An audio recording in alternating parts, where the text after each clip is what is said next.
नमस्कार। हम हैं। मैं शुरुआत करता हूँ पाश की कविता से। उनका आक्रोश देखिए और उस आक्रोश में वो कितने सारे एक पहलू इस समाज के माफ करते हुए फिर क्या कहते हैं। यानी कि उस दर्द को, उस पीड़ा को देखिए। उनकी कविता का शीर्षक है सबसे खतरनाक। सबसे खतरनाक। मेहनत की लूट सबसे खतरनाक नहीं होती। अब देखिए, जो मेहनत से कमाया उसको लूट ले तो कितनी वेदना है, लेकिन यहाँ कवि कहते हैं मेहनत की लूट सबसे खतरनाक नहीं होती। पुलिस की मार सबसे खतरनाक नहीं होती। यानी इतनी गहरी वेदना है समाज में, इतना गहरी गुलामी की जड़ें हैं कि एक क्रांतिकारी कवि उसको इस हद तक माफ करने के लिए तैयार है। यानी पुलिस की मार, यानी थर्ड डिग्री। मेहनत की लूट सबसे खतरनाक नहीं होती। पुलिस की मार सबसे खतरनाक नहीं होती। गद्दारी और लोभ की मुट्ठी सबसे खतरनाक नहीं होती। बैठे बिठाए पकड़े जाना बुरा तो होता है। बैठे बिठाए पकड़े जाना बुरा तो होता है। सहमी सी चुप में जकड़े रहना बुरा तो होता है, सबसे खतरनाक नहीं होता। बैठे बिठाए पकड़े जाना बुरा तो होता है, सहमी सी चुप में जकड़े जाना बुरा तो होता है, सबसे खतरनाक नहीं होता।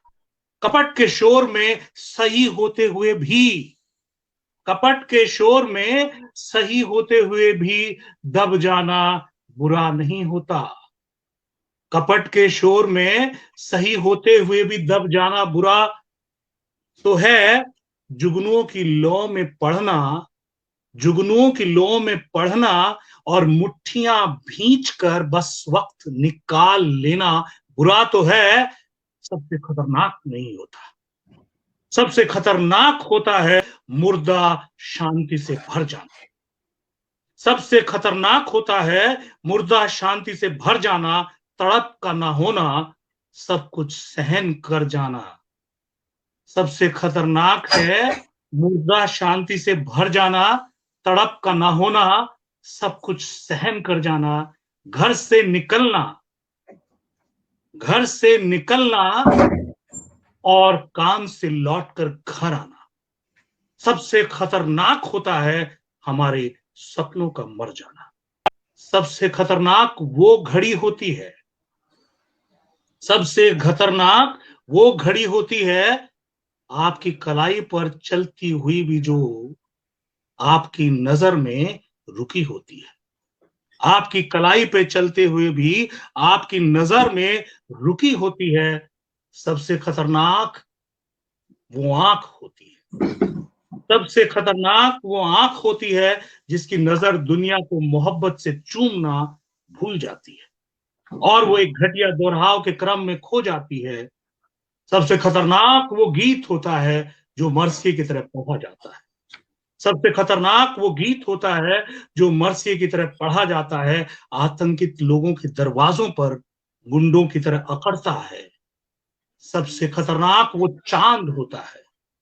सबसे खतरनाक वो चांद होता है जो हर हत्याकांड के बाद वीरान हुए आंगन में चढ़ता है, लेकिन आपकी आंखों में मिर्चों की तरह नहीं पड़ता।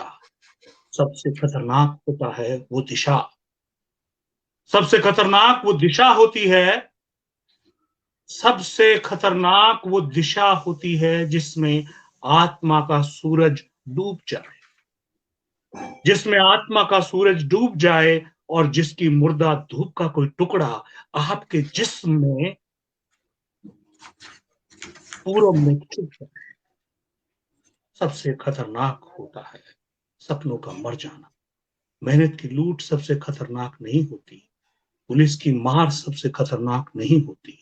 सबसे खतरनाक होता है आपके सपनों का मर जाना। पाश की इस कविता के बाद मैं पाश को समर्पित अपनी एक रचना पेश करता हूं। 1990 के बाद भूमंडलीकरण ने हम सबको वस्तु बनाकर खरीदने और बेचने में डाल दिया है। पाश के काल में जब सपने नहीं देखते थे, मेरा अपना विश्लेषण है कि आज भारत का हर व्यक्ति सपना देख रहा है और उस सपने के लिए बिकने के लिए तैयार है। हमारे लोकतंत्र में चुनाव होता है, कोई एक पार्टी होती है और हमारे प्यारे, सबसे लोकप्रिय इस देश के प्रधान सेवक पूरी पार्टी खरीद लेते हैं और बिक जाते हैं, वो एमएलए, वो एमपी, और सरकार बदल जाती है। इससे बड़ा लोकतंत्र में की हत्या का मामला क्या हो सकता है। आज भारत का मजदूर शहर में आकर के झोपड़पट्टी में रहने के लिए तैयार है, गांव से निकल करके।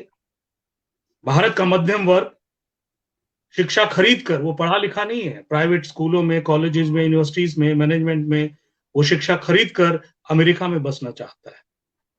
तो ऐसे समय में मैं अपने आप को देखता हूं तो मेरी वेदना आप समझिए कि सबसे खतरनाक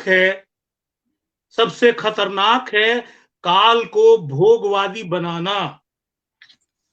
सबसे खतरनाक है काल को भोगवादी बनाना, और काल को भोगवादी बनाने के लिए कला को भोगवादी बनाना। किसी धन पशु की पूंजी से स्वयं को कलाकार साबित करना। सबसे खतरनाक है कला को भोगवादी बनाना, किसी धन पशु की पूंजी से स्वयं को कलाकार साबित करना, नौकरी करना, पत्रकार और पत्रकारिता की ताल ठोकना। भारत का चौथा स्तंभ यानी कि सबसे खतरनाक है नौकरी करना, पत्रकार और पत्रकारिता की ताल ठोकना, दो पल के सुख के लिए सदियों की गुलामी करना। दो पल के सुख के लिए सदियों की गुलामी करना, लोकतंत्र में रहना और राजनीति को गंदा कहना। लोकतंत्र में रहना और राजनीति को गंदा समझना, विकास के लालच में देश के वर्तमान को जलाना। सबसे खतरनाक है विकास के लालच में देश के वर्तमान को जलाना और रीढ़ की हड्डी होते हुए भी रेंगना।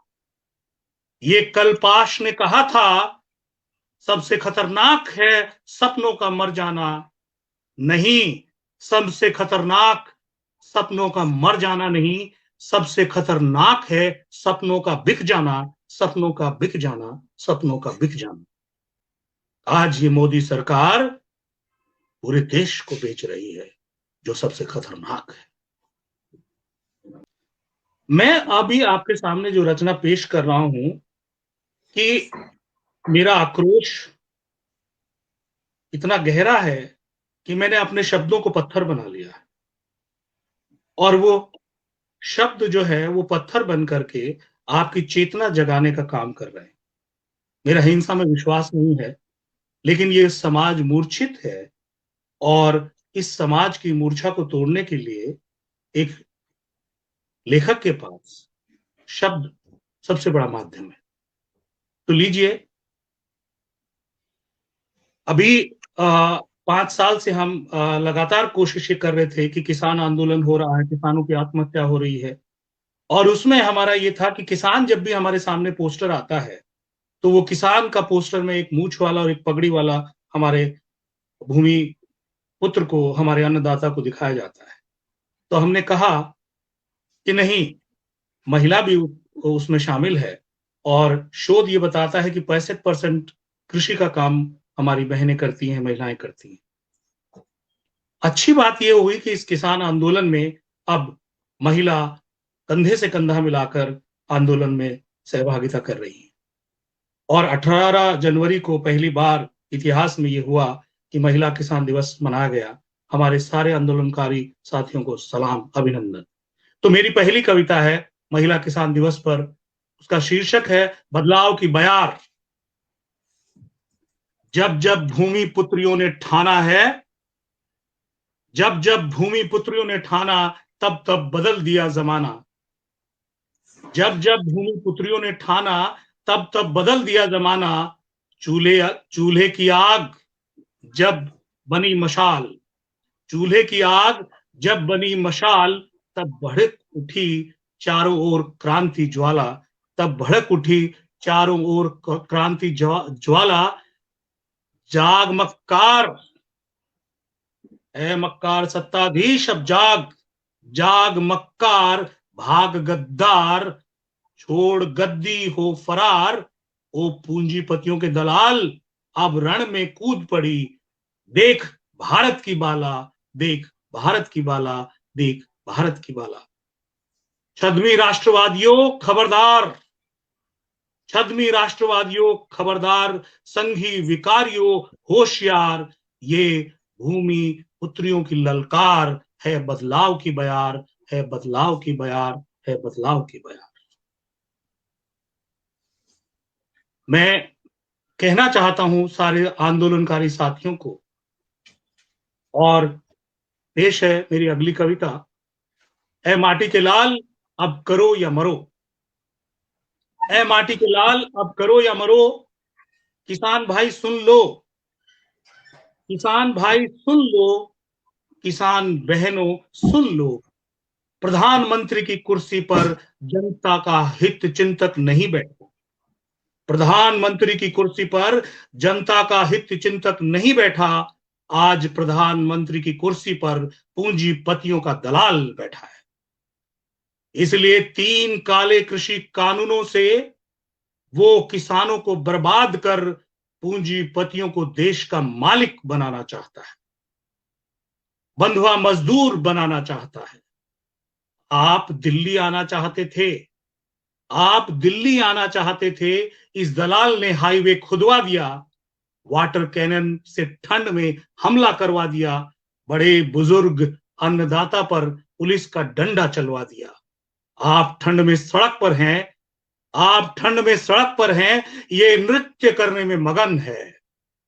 आप ठंड में सड़क पर हैं, ये नृत्य करने में मगन है, ये कसाई है, नराधम है, राष्ट्रवाद का झांसा देकर सत्ता पर बैठा है, राष्ट्रवाद का झांसा देकर सत्ता पर बैठा है, ये बातचीत का ढकोसला कर रहा है। इसको आपकी बात माननी होती, इसको आपकी बात माननी होती तो कानून बनाने से पहले चर्चा करता। ये बहुमत की भीड़ के घमंड में चूर है, इसने संविधान की शपथ जनता के विकास के लिए नहीं, गले में पूंजीपतियों का पट्टा डाल देश को उनके नाम लिखने के लिए की है। ये देश के सारे संसाधन बेच रहा है, रेल हो, भेल हो, सेल हो, जहाज हो, तेल कंपनी हो, एयरपोर्ट हो, कोई देश की धरोहर इसने छोड़ी नहीं है। नोटबंदी से अर्थव्यवस्था बर्बाद कर दी, लॉकडाउन से देश में 80 करोड़ लोगों को दाने दाने के लिए मोहताज कर दिया। इसको देश बर्बाद करने की सनक है, इसको देश बर्बाद करने की सनक है, ये विकारी है, मानसिक रूप से बीमार है। इसलिए माटी के लाल महात्मा गांधी की बात को याद करो, इसलिए माटी के लाल महात्मा गांधी की बात को याद करो, कमर कस लो, अब देश बचाने के लिए करो या मरो, इस दलाल की सत्ता उखाड़ फेंको, इसके सत्ता मद बहुमत के दर्प को जला दो, सत्ता से चिपके इस जोंक के मुंह पर आत्मसम्मान का, संविधान का, लोकतंत्र का नमक रगड़ो और भीड़ तंत्र से देश को मुक्त कराओ, भीड़ तंत्र से देश को मुक्त कराओ। ए भूमिपुत्रो तुम्हें सलाम।